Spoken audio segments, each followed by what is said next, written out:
کہ یہ ان ساری کتابوں کی تصدیق کرتی ہے جن پہ تم ایمان رکھتے ہو، لیکن اس کے باوجود بھی یہ اس کتاب پہ ایمان نہیں لائے۔ اگر وہ اپنی کتاب کو بھی ٹھیک سے پڑھتے تو بھی ان کے حساب سے انہیں اس کتاب پر ایمان لانا چاہیے تھا۔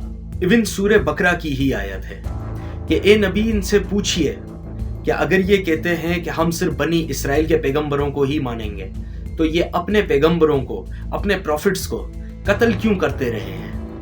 جی ہاں، یہ بنی اسرائیل، آج اگر ہم اسرائیل والوں کو دیکھتے ہیں تو جس طرح یہ بچوں پہ، عورتوں پہ، بزرگوں پہ جس طریقے سے کیمیکل ویپنز گرا رہے ہیں، جس طریقے سے بامبنگ کر رہے ہیں اور انہیں شہید کر رہے ہیں، یہ تو کچھ نہیں۔ یہ تو وہ قوم ہے جنہوں نے اپنے پروفٹس کو نہیں چھوڑا، اپنے نبیوں کو قتل کرتے رہے ہیں۔ یہ حضرت زکریا علیہ السلام، حضرت یحییٰ علیہ السلام، ایون کہ حضرت عیسیٰ علیہ السلام، جیزس، ان کے قتل کا فتویٰ بھی انہوں نے ہی دیا تھا۔ وہ تو اللہ نے انہیں آسمانوں میں اٹھا لیا، پر وہ آئیں گے اور ان کے مسیحا کی دوائی حضرت عیسیٰ علیہ السلام کے ہاتھوں ہی لکھی ہے۔ حضرت عیسیٰ علیہ السلام ہی ان کے مسیحا تھے، پر انہوں نے ان کا انکار کر دیا اور یہ آج تک اپنے مسیحا کا انتظار کر رہے ہیں، اور وہ مسیحا ان کا ہوگا دجال۔ دجال یعنی کہ جھوٹا خدائی کا دعویٰ کرنے والا، اور اس کی موت حضرت عیسیٰ علیہ السلام کے ہاتھوں ہی لکھی ہے۔ دوستوں، یہاں ذرا رک کے آپ قرآن کا فارمیٹ سمجھیں کہ اللہ بات کس طرح کر رہا ہے۔ کہ اگر تم کہتے رہے ہو کہ تم صرف بنی اسرائیل کے پیغمبروں کو ہی مانو گے تو پھر تم اپنے ہی نبیوں کو قتل کیوں کرتے تھے؟ اب اس کا آخر کیا جواب ہو سکتا ہے ان کے پاس، یا تھا؟ اسی لیے یہ کہا کرتے تھے کہ جب قرآن پڑھا جائے، اور اللہ نے اس آیت کو، اس سورت کو، سورہ السجدہ آیت نمبر 26 کے اندر قرآن میں اسے بیان بھی کیا کہ یہ کہتے ہیں کہ جب قرآن پڑھا جائے تو اس میں خلل ڈال دو، شور مچا دیا کرو، شاید ایسے تم قرآن پہ غالب آ جاؤ۔ دوستوں، اسی لیے میں آپ سے کہتا ہوں کہ قرآن کو پلیز اپنی زبان میں پڑھیں، اسے سمجھیں۔ تو رسول اللہ کے آنے سے جو آخری موقع ملا تھا پوری انسانیت کو، انہوں نے رسول اللہ کا اور قرآن کا انکار کر دیا اور یہ کھلے دشمن ہو گئے۔ لیکن جو عیسیٰ علیہ السلام کے ساتھ انہوں نے کیا تھا، اس کے بعد ان کی دشمنی ہو گئی کرسچنز کے ساتھ، یعنی کہ جیوز اور کرسچنز کی دشمنی یہاں سے شروع ہو گئی۔ اور آپ ذرا فرق دیکھیں کہ ایک طرف وہ مذہب ہے جو عیسیٰ علیہ السلام کو اتنا مانتے ہیں کہ معاذ اللہ انہیں اللہ کا بیٹا تک بھی مانتے ہیں، اور دوسری طرف وہ مذہب ہے جس نے عیسیٰ علیہ السلام کے قتل کا فتویٰ دیا ہوا ہے۔ تو یہ دونوں دوست کیسے ہو سکتے ہیں؟ آج جو آپ دوستی دیکھ رہے ہیں کرسچنز اور جیوز کے بیچ، اس کی وجہ دنیاوی مفاد ہیں، اور کرسچنز پادریوں کے اسٹیٹمنٹ ہے۔ ان کے پادریوں کو اتنا حق ہے کہ یہ اپنا عقیدہ بدل سکتے ہیں، جیسے انہوں نے کتاب بدل دی۔ انجیل یعنی کہ بائبل، انجیل اب ویسی نہیں جیسی حضرت عیسیٰ علیہ السلام پہ یہ اتری تھی، جیسی نازل ہوئی تھی۔ یہ اسے ایڈٹ کر چکے ہیں۔ انجیل اب یعنی کہ بائبل ٹیمپرڈ فارم میں ہے، اسی لیے ہم مسلمز اس بک کو نہیں مانتے۔ لیکن قرآن کی ذمہ داری اللہ نے لی ہوئی ہے کہ قیامت کے دن تک، یعنی کہ کبھی بھی، اس کتاب کو کوئی نہیں بدل پائے گا۔ تو کرسچنز کے پوپ نے یہودیوں کا گناہ معاف کر دیا، کیونکہ کرسچنز کے حساب سے، جیسے کہ میں نے آپ کو بتایا، کہ وہ شریعت کو بدل سکتا ہے، تو اس الزام سے یہ کرسچن سے چھوٹ گئے، اور یہ سب ہوا 1917 میں۔ اس سے پہلے ان دونوں ریلیجنز کے بیچ بہت خون خرابہ ہوا ہے، اور یہودیوں نے ہر بار مار ہی کھائی ہے کرسچن سے، اور ظاہر ہے کہ تب نہ کوئی لینڈ تھی جیوز کے پاس، نہ ہی یہ پاور میں تھے۔ 636 AD کی بات ہے، جب حضرت عمر رضی اللہ تعالیٰ عنہ نے ایک پیس ٹریٹی کے تحت یروشلم کو فتح کیا، تو کرسچنز جس کے انڈر تھا اس وقت یروشلم، اور پھر مسلمانوں کی طرف یعنی کہ حضرت عمر کی طرف جب گیا، تو انہوں نے حضرت عمر سے یہ کہا کہ آپ ایک وعدہ کریں کہ آپ کبھی بھی یہودیوں کو یہاں نہیں آنے دیں گے۔ تو حضرت عمر نے اس سے انکار کیا۔ اس کے بعد انہوں نے کہا کہ ایٹ لیسٹ آپ یہ وعدہ کریں کہ آپ کبھی بھی ان یہودیوں کو یہاں پر یروشلم میں بسنے نہیں دیں گے، یہاں رہنے نہیں دیں گے۔ اور حضرت عمر نے اس کے بعد اس پیس ٹریٹی کے اندر اس چیز کو بھی رکھ کے سائن کیا، اور پھر اس وعدے کا مان رکھا گیا، ایون کہ سلطنت عثمانیہ تک، اوٹومن امپائر تک اس وعدے کا مان رکھا گیا کہ کسی نے بھی یہودیوں کو اس زمین پہ یعنی کہ یروشلم پہ رہنے نہیں دیا۔ ہاں آنے کی اجازت ان سب کو تھی جو حضرت عمر کے دور سے ہی انہیں ملی ہوئی تھی، کیونکہ یہ جگہ ان کے لیے بھی مقدس تھی، تو انہیں صرف اتنی ہی اجازت تھی کہ آپ یہاں آ سکتے ہیں، لیکن آپ یہاں بس نہیں سکتے، رہ نہیں سکتے۔ اور جیسے کہ میں نے آپ کو بتایا کہ اس وعدے کو سلطنت عثمانیہ کے دور تک نبھایا گیا، جس کے نتیجے میں یہودیوں نے دوسری طاقتوں کے ساتھ مل کے، دوسرے ملکوں کے ساتھ مل کے آٹومن امپائر کو گرایا۔ خیر، اگر ہم آٹومن امپائر یعنی کہ سلطنت عثمانیہ کی بات کریں تو اب تک وہ خود بھی پوری طرح عیاشی میں گر چکے تھے۔ اندر سے بھی انہیں کھوکھلا کیا جا رہا تھا غداروں کی طرف سے اور باہر سے دشمنوں کی طرف سے۔ رہی صحیح کسر عیاشی نے پوری کر دی تھی۔ رسول اللہ محمد صلی اللہ علیہ وآلہ وسلم کی پیدائش ہوئی تھی 571 AD میں۔ اس سے ٹھیک 500 سال پہلے یعنی کہ 70 AD میں ٹائٹس نامی بادشاہ نے، جو ایک بت پرست تھا، یروشلم کو یہودیوں سے چھین لیا تھا اور یروشلم کو تباہ کر دیا تھا۔ صرف ایک والنگ وال، دیوار گریا رہ گئی تھی، جس کے سامنے آج بھی جیوز کھڑے ہو کے عبادت کرتے ہیں۔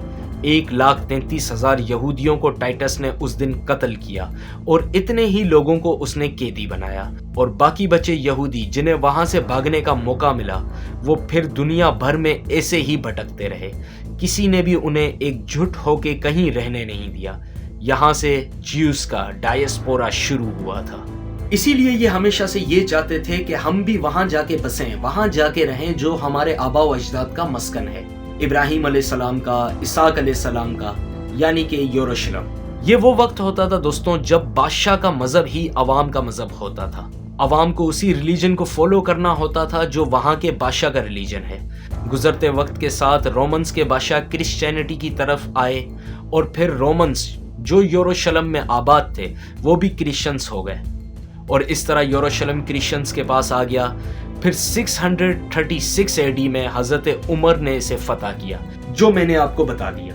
پھر سے کچھ سالوں کے لیے یہ کرسچنز کے پاس گیا، پر بہت ہی جلد اسے کرد خون سلطان صلاح الدین ایوبی نے پھر سے 1187 AD میں فتح کر لیا، اور یہ مسلمانوں کے قبضے میں آ گیا، اور یہ پھر آٹومن امپائر کے ٹوٹنے تک مسلمز کے پاس ہی رہا۔ اور پھر ورلڈ وار 1 میں آٹومن امپائر کے ہارنے کے بعد بیلفور ڈکلیریشن ہوئی، جب UK نے عرب سے کہا کہ ہم یروشلم آپ کے حوالے کر دیں گے، اور یہودیوں کو کہا کہ آپ کے حوالے کر دیں گے، پر برٹش نے دونوں سے وعدہ خلافی کی۔ پر پھر 1917 میں ہی بیلفور ڈکلیریشن ہوئی، اور UK نے یہودیوں کو اجازت دے دی کہ آپ یروشلم میں جا کے رہ سکتے ہیں، اور پھر وہاں سے ان دونوں ملکوں کی شروعات ہوئی، یعنی کہ فلسطین اور اسرائیل کی۔ یہاں ہم نے اس ٹاپک کو ریلیجیس پوائنٹ آف ویو سے دیکھ لیا، اب ذرا اس کانفلکٹ کی ہسٹری میں ہم چلتے ہیں۔ فلسطین کے لوگوں میں شروعات میں اپنے گھر بیچنا شروع کیے ڈبل دام لگا کے یہودیوں کو، جیسے کہ اگر کوئی جگہ لاکھوں کی تھی تو اسے کروڑوں کی بتا کے بیچا گیا، اور یہودیوں نے یہ رقم ادا بھی کی، اور اس کی وجہ یہ تھی کہ وہ کئی سالوں سے دنیا میں بھٹک رہے تھے۔ حضرت عمر جیسا احسان کرنا تو دور کی بات، بلکہ انہیں ملے ظالم بادشاہ اور ظالم ڈکٹیٹرز، یعنی کہ ہٹلر جیسے لوگ، جنہوں نے چن چن کے یہودیوں کو قتل کیا۔ تو ایسے میں مہنگی زمین بھی خریدنی پڑی انہیں، تو انہوں نے خریدی، اور آرام آرام سے دنیا کے کئی یہودی فلسطین میں جمع ہونے لگے، اور اسی طرح ڈبل دام دے کے وہ فلسطین کے مسلم سے زمینیں خریدنے لگے۔ اور پھر آیا 14 مئی 1948، جب ایک ملک وجود میں آیا جس کا نام بنی اسرائیل کی وجہ سے رکھا گیا، اسرائیل۔ זכותו הטבעית של העם היהודי להיות ככל עם ועם עומד ברשות עצמו במדינתו הריבונית. אנו מכריזים בזאת על הקמת מדינה יהודית בארץ ישראל, היא מדינת ישראל.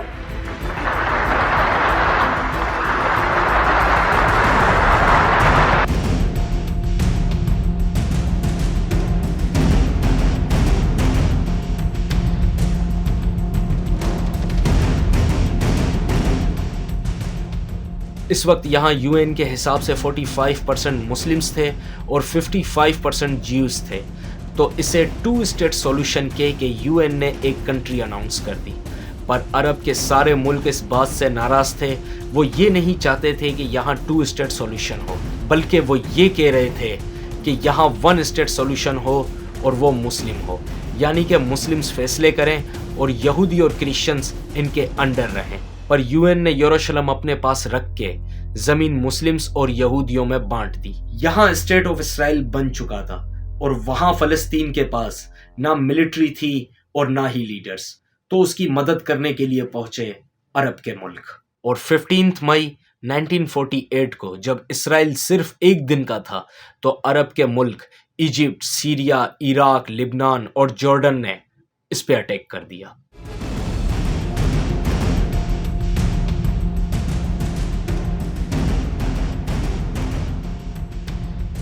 دوستوں، اس جنگ کو نام دیا گیا the first Arab Israel war 1948۔ Jews کو پتا تھا کہ یہ جنگ ہمیں لڑنی بھی ہے اور جیتنی بھی ہے، اور اگر ہم یہ جنگ نہیں جیتتے تو ہمارے ساتھ پھر وہی سب ہوگا جو سالوں سے ہمیشہ سے ہوتا ہوا آیا ہے، یعنی کہ ہٹلر جیسا کوئی بھی منہ اٹھا کے آئے گا اور ہمیں قتل کر دے گا۔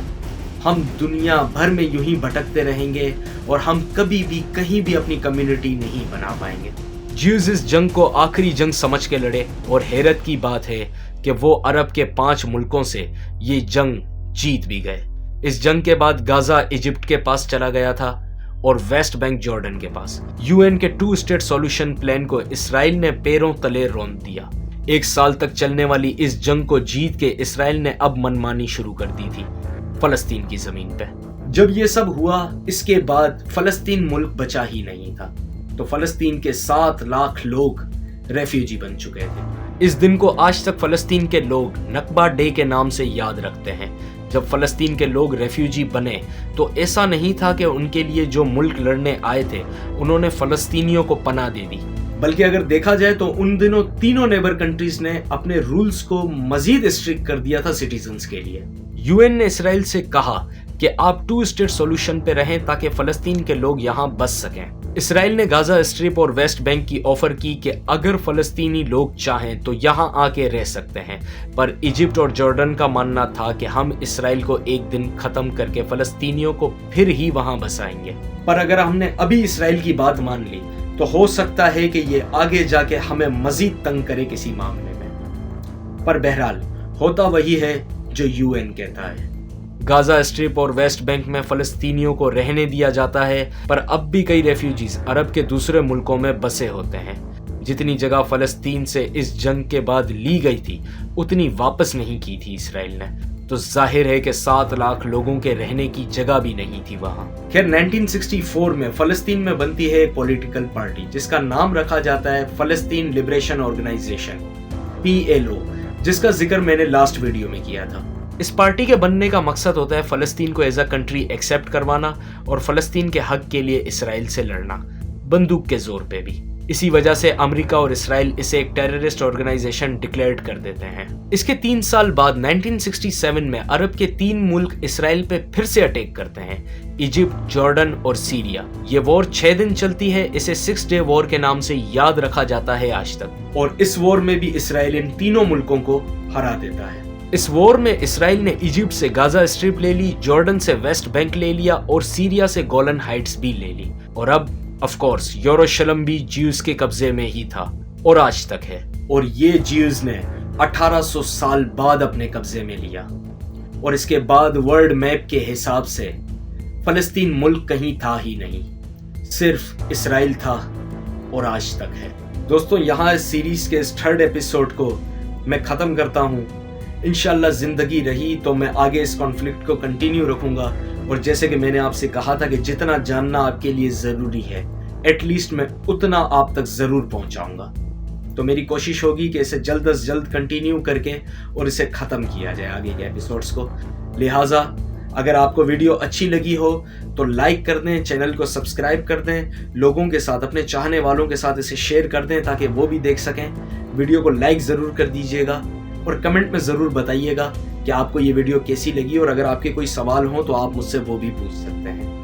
لہٰذا مجھے اور ہمارے فلسطینی بہن بھائیوں کو دعاؤں میں یاد رکھیں کہ اللہ ان سب کی مدد کرے۔ زندگی رہی، انشاءاللہ بہت جلد پھر سے آپ سے ملاقات ہوگی۔ اپنا بہت سارا خیال رکھیں۔ اللہ حافظ۔